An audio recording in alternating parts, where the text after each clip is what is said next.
Bien avant que Martin Hirsch crée l'agence du service civique, j'ai connu Unicité au moment de l'installation de l'antenne stéphanoise. J'ai apprécié que les jeunes puissent se retrouver pour échanger de manière collective, parce que quand on vit des choses dans nos quartiers, dans le cadre de la politique de la ville par exemple, c'est important de confronter ces différentes expériences et d'échanger avec d'autres jeunes. Et puis surtout, ce qui m'intéresse, c'est l'après. Passer 6 à 8 mois à Unicité, c'est bien, mais est-ce que professionnellement, ça peut donner des débouchés? Et c'est bien le cas, puisque je peux témoigner avoir vu des jeunes qui, au fil du temps, ont pris confiance en eux. Service civique, pour nous, c'est un espace de projet, c'est une organisation apprenante avec un cadre assurant et c'est aussi un espace pour les jeunes de prise d'initiative. Nos ingrédients pour une belle mission de service civique, c'est un projet bien défini et partagé, un coaching du côté de la structure d'accueil, donc d'un domicile-service à ce jour, et du côté d'Unicité, et aussi des jeunes motivés qui ont envie d'être là et qui ont envie de progresser.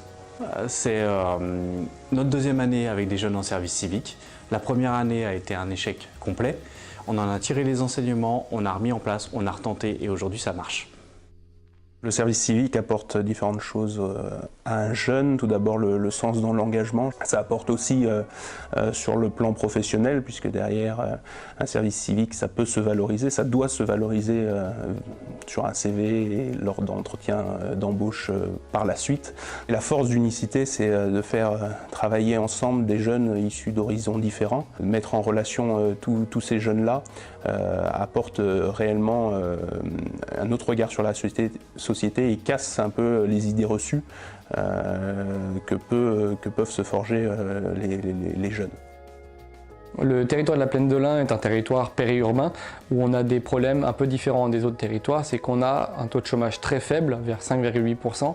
Donc les entreprises ont beaucoup de problèmes à recruter des gens avec des compétences adaptées aux besoins actuels et besoins en futur, mais à très court terme.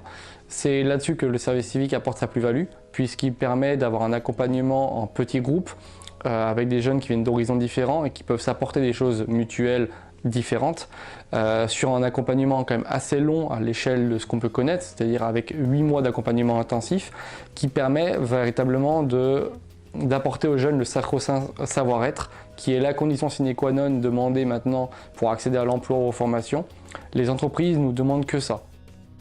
Dans le choix d'aller s'engager dans un service civique, il y a bel et bien des choses liées à de l'apprentissage, de développement de compétences, de l'expérience, et il y a aussi se faire plaisir, et il y a aussi se rendre utile et que ça donne du sens.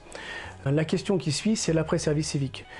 Que se passe-t-il après avoir fait son volontariat et comment on reconnaît les acquis, la valeur de ces engagements et que ça ne soit pas simplement qu'une parenthèse en fait et vraiment inscrit dans un cursus, un parcours du jeune. Ce qui est intéressant dans la démarche d'Unicité, c'est comment Unicité amène des jeunes à coopérer. Là, à mon avis, il y a une matière assez spécifique et singulière d'Unicité qu'il faut maintenir.